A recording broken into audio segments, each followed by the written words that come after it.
Hi guys, welcome back to my channel, Nelwords TV. So today's vlog, magpapalit po tayo ng door handle dito sa adventure natin.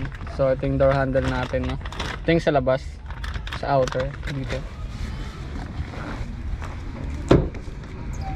Sira siya guys, kasi siraan niya. So babakasin natin yung panel dito sa harap. Yan, tatanggalin natin to. May tornilyo yan dyan. So ayun, parang madali lang naman to ikabit. So first time ko na kasi magkakabit ng ganito. So tara, lagyan natin itong mga idol.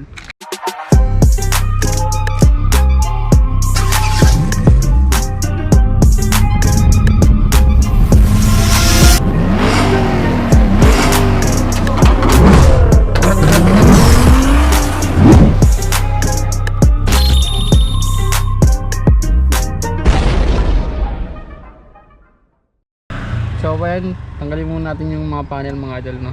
So may tornilyo siya dito. Tapos ito dalawa. Yan. So wala siyang power window. Ito lang yung power window niya. So modified na. So kaya wala na siyang ano dito. Yung binababa. So ayun, clip lang naman to. Tapos tornilyo. So baklas na.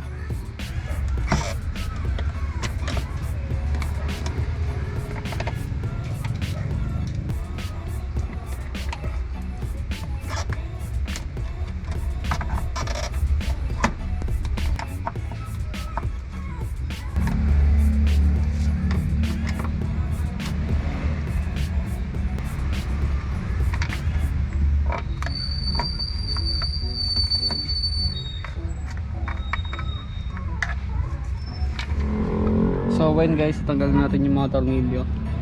Yan, pati yung handle nya. So clip na lang to. Yan. Tanggalin natin yung mga clip.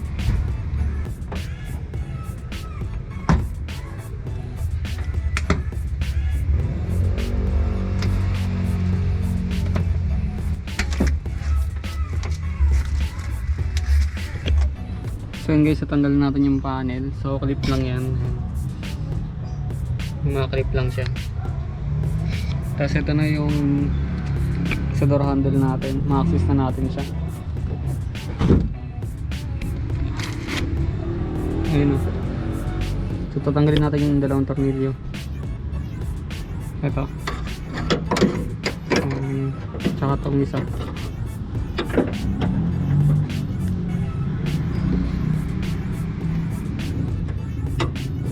So walan tayo ng gis mga idol na ano, no, na pambaklas.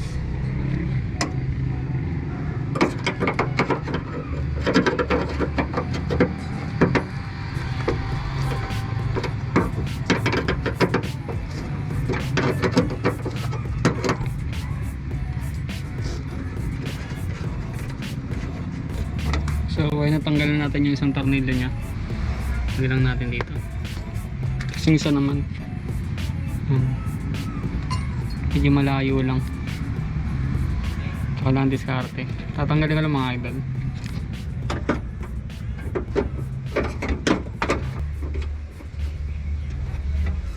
So okay, natanggal na rin natin yung isang tornilyo nya. So yun guys, so mahatak na natin siya palabas.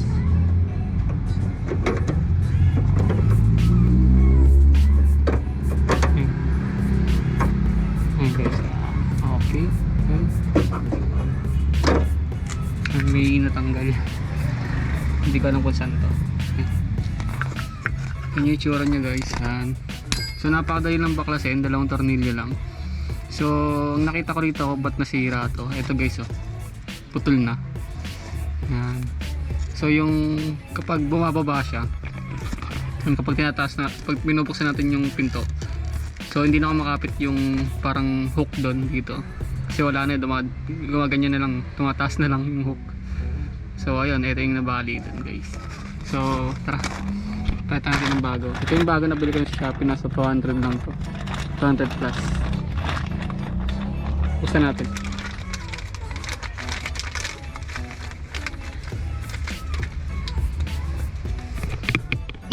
So ayun guys, ito yung itsura nya, no? Yan. Ito yung nasira doon. Ayan. Kita niyan. So may kasama siyang parang spacer ata. So plastic. Feeling ko dito yan eh. Feeling ko dito yan. Dun sa may nabali. Ayan.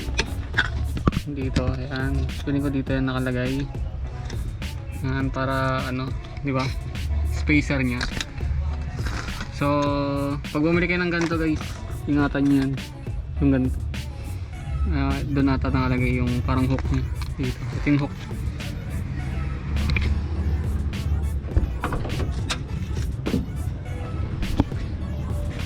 Ito yung parang hook niya yan.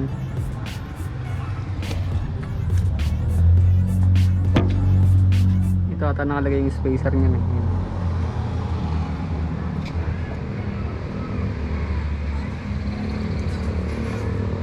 Yan, nakaganyan dapat yan.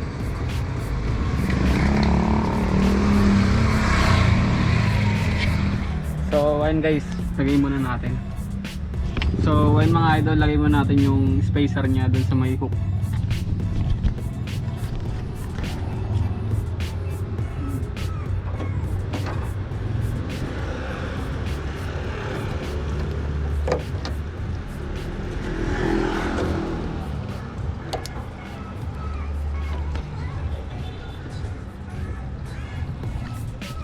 So, ilagay na natin yung door handle.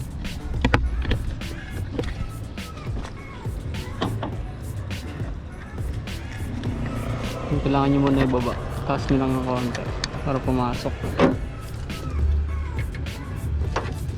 Yun. Napakadali lang palang gawin na ito. So, after nun, lagay natin yung hook. Ano muna, lagay muna natin yung mga tornilyo. So yun guys, lagay natin yung dalawang tornilyo. So lagay natin yung hook.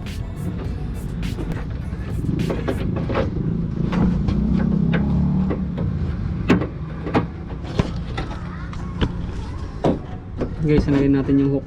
Yun na.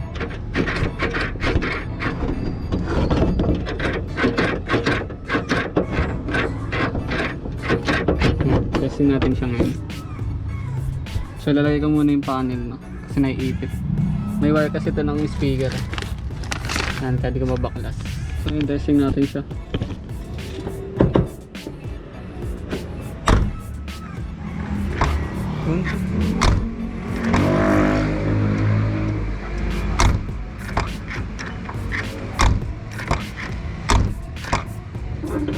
Okay na guys.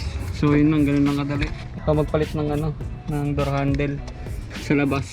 So, ngayon, hindi pa natin nagpitan yung tornilyo, so higpitan ko muna yun. So yun guys, nagpitan ko na yung mga tornilyo natin. Ayan. So all goods na siya. So okay na. So lagay na ulit natin yung mga panel.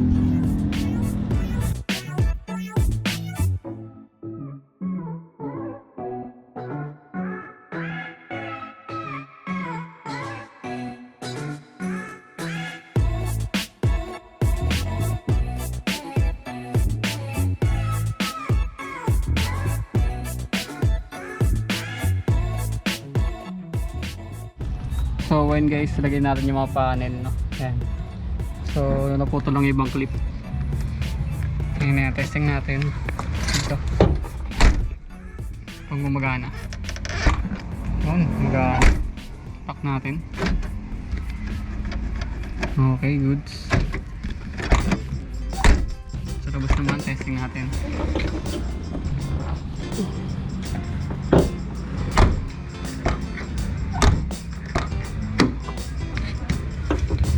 Natin.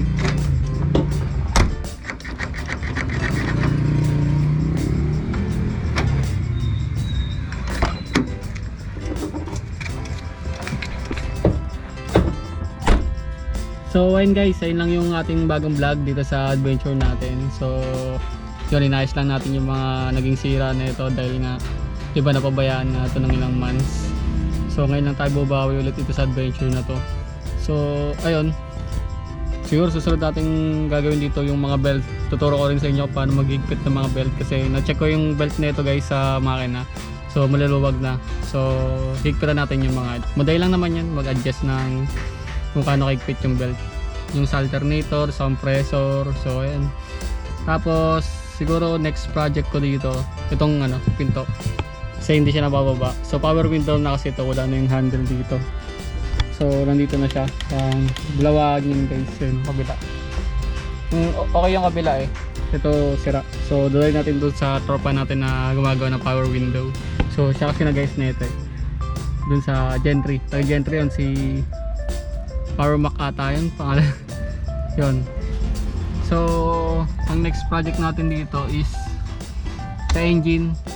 Di pa pala tayo nagpapalit ng guys. Doon sa may update natin sa radiator, di pa tayo nagpapalit ng coolant. So sasabihin na natin yung coolant tsaka yung pagkapalit ng silicone dun sa large pan kasi kailangan yun, hindi nagpi-freewheel. Kailangan mahigpit siya guys. Dapat hindi, pag inikot niyo yung fan dun sa makina, hindi dapat siya malambot. Kailangan matigas siya. So ayun, papagawa din natin yung para iwas overheating na rin tayo. Kasi nga, pinagawa na natin yung radiator natin eh. Kaya dapat yung cooling system natin, okay na din lahat para wala tayong problema. So ayun, yun lang yung update natin dito ngayon guys sa DIY natin dito sa Adventure. So yung mga panel na yan guys, ayusin na rin natin yan sa susunod. So ayun, nandito na lang yung vlog natin today. At sana may natutunan nga kahit paano. Huwag sana nakalimutan mag-like, share, and subscribe sa channel natin sa Nervous TV. Thank you!